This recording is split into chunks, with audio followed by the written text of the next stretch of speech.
Le Mexique est la 14e puissance économique mondiale. C'est un pays émergent, ou plutôt une puissance économique désormais émergée. Mais cette émergence semble bridée par 4 ou 5 freins qui semblent quasi structurels: la violence politique, le trafic de drogue, la corruption, les disparités régionales et bien sûr la pauvreté. Eh bien, ce sont ces deux aspects de ce pays, positifs et négatifs, dont je voudrais vous parler aujourd'hui. Le Mexique est au nord du continent américain, à cheval sur le tropique du Cancer. À l'ouest, il ouvre sur le Pacifique, à l'est, sur le golfe du Mexique, au sud, sur le Guatemala et le Belize, et au nord, sur les États-Unis, dont il est séparé en partie par le Rio Grande.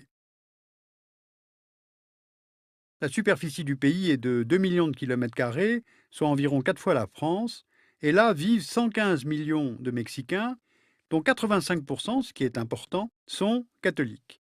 Les Mexicains aujourd'hui, ce sont 30% d'Amérindiens, 9% de Blancs et 60% de Métis. L'espace mexicain se compose autour des centres urbains.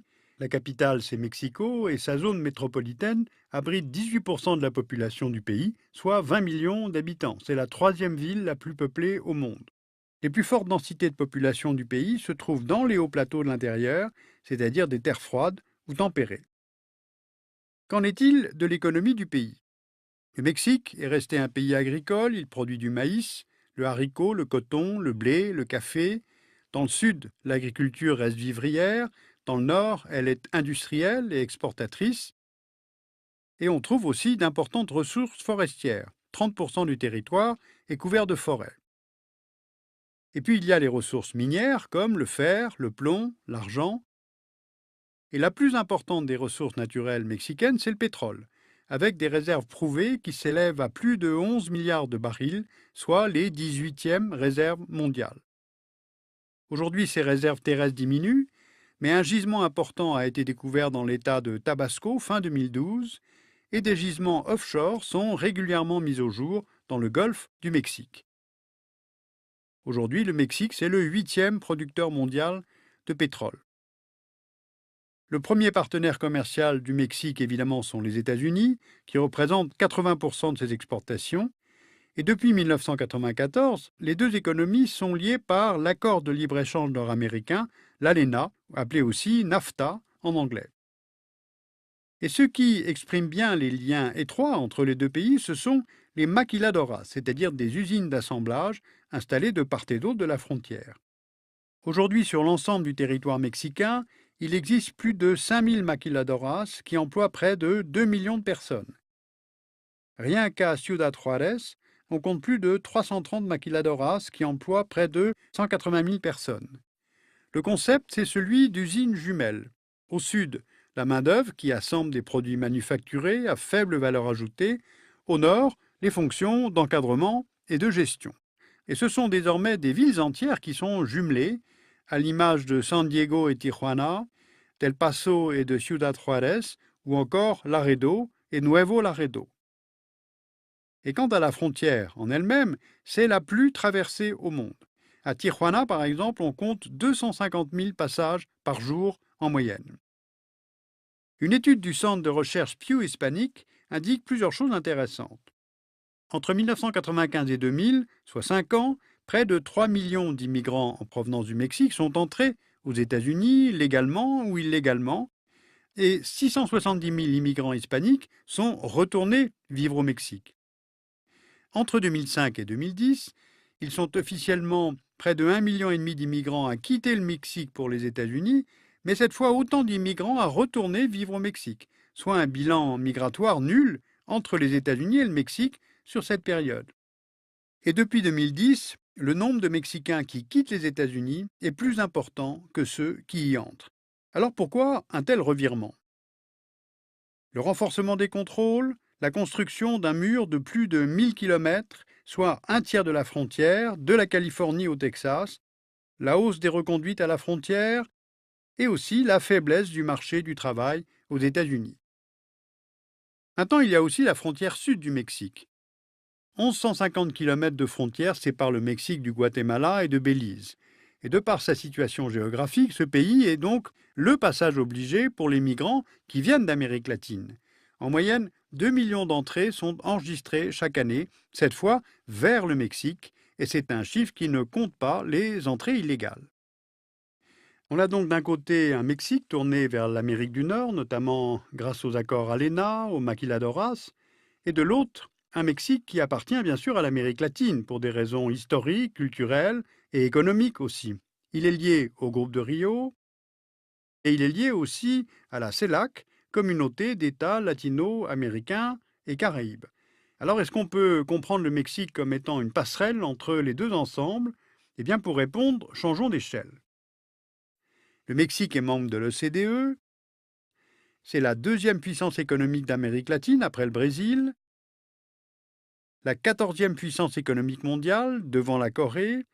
Il fait partie des E7, c'est-à-dire des économies émergentes dont le PIB cumulé va dépasser celui du G7, et ce en 2020. Il faut dire que le potentiel du Mexique est considérable. Premier avantage, le coût du travail. Regardez cette comparaison avec la Chine. En 2000, le salaire horaire au Mexique était 2 fois plus élevé qu'en Chine. En 2010, il y avait seulement 34 cents de différence, donc quasiment une parité de salaire entre ces deux pays. Et en 2015, dans 2 ans, le salaire horaire mexicain sera inférieur de 1,75 $ au salaire horaire chinois, notre source étant le Boston Consulting Group. Deuxième avantage pour le Mexique, maintenant, sa proximité géographique avec les États-Unis, premier marché au monde. Or, l'augmentation du prix du baril a conduit à une augmentation des coûts de transport sur les produits fabriqués en Chine et en Asie. Le Mexique est ainsi devenu le meilleur pays pour produire à destination du marché américain. À l'échelle mondiale, le Mexique est aujourd'hui le 5e exportateur de produits industriels. À l'avenir, il va bénéficier de ces avantages géographiques, énergétiques, de production et salariaux. Pourtant, plusieurs freins structurels pourraient entraver cette ascension économique mexicaine. Premier défi, c'est le poids des monopoles dans le secteur pétrolier, qui représente plus de 1/3 des ressources budgétaires du pays. La compagnie pétrolière nationale, la Pemex, Petróleos Mexicanos, qui est née de la nationalisation de l'industrie pétrolière en 1938, est mal gouvernée. La production est en déclin, près de 3,5 millions de barils par jour en 2004, 2,5 millions aujourd'hui, et on estime qu'elle sera inférieure à 1,5 million de barils jour en 2020. Pour exploiter les réserves offshore, la Pemex doit investir massivement dans le golfe du Mexique, sauf qu'elle n'en a pas les moyens, et l'ouverture aux investissements privés est interdite par la Constitution mexicaine. Donc, est-ce que les nouvelles autorités mexicaines vont pouvoir réformer vraiment le secteur pétrolier? Il y a plusieurs obstacles à cela. D'abord, l'hypernationalisme. Dans les représentations mexicaines, on ne touche pas à leurs ressources nationales. Ensuite, il y a un syndicat très puissant qui s'opposerait à toute ouverture du secteur. Et puis enfin, aucun parti politique ne peut se risquer à prôner publiquement une réforme qui entraînerait une disparition du monopole de Pemex. Maintenant, deuxième défi, des écarts de développement très marqués entre les différents États mexicains. Regardez cette carte montrant le PIB pour chaque État en 2011. À Mexico, il s'élève à 135 milliards d'euros.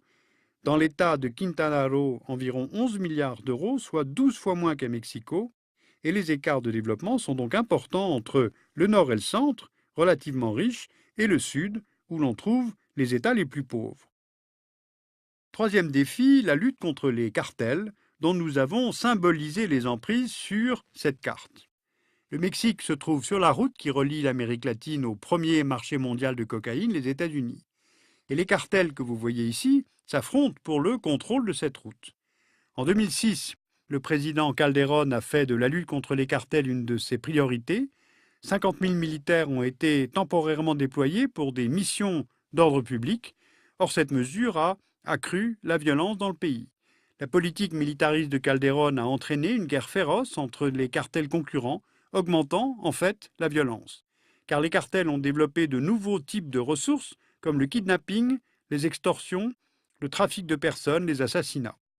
La frontière nord est de loin la plus affectée, mais la violence touche aussi la côte pacifique, la capitale Mexico, Cancún et même plus récemment Monterrey. Au total, depuis 2006, le narcotrafic mexicain a fait 60 000 morts. Lors des dernières élections présidentielles, le parti de Calderón, le PAN, a été sanctionné pour cette explosion de violence. Aujourd'hui, Enrique Peña Nieto, qui a pris ses fonctions de président en décembre 2012, affirme qu'il va intégrer dans la police fédérale 40 000 des 50 000 militaires déployés et il cherche à s'attaquer aux causes en prônant une approche plus sociale, plus éducative et des créations d'emplois. Alors je crois qu'on mesure bien les contradictions très fortes dans lesquelles le Mexique se trouve comme enserré, à la fois beaucoup de potentiel, avec les ressources disponibles, la démographie, le marché intérieur, le savoir-faire, la demande mondiale et donc la demande nord-américaine. Et là, le Mexique est avantagé par sa situation géographique. Et en même temps, c'est justement cette proximité qui fait aussi le problème, puisque le Mexique, c'est le couloir de passage de tous les trafics, puisque la demande vient essentiellement du Nord. Alors ce sera intéressant de suivre dans les mois qui viennent comment le nouveau président mexicain, qui a été élu en décembre 2012, va s'y prendre pour tenter de briser le monopole de la compagnie nationale pétrolière, la Pemex, et puis quels remèdes il va pouvoir trouver pour faire en sorte que les narcotrafiquants cessent d'être l'agence pour l'emploi des jeunes Mexicains. Sur le grand défi mexicain, vous pouvez lire Amexica, la guerre contre le crime sur la frontière États-Unis-Mexique, paru en 2013 chez Albin Michel, et puis Économie émergente latino-américaine de Pierre Salama, publié chez Armand Collin.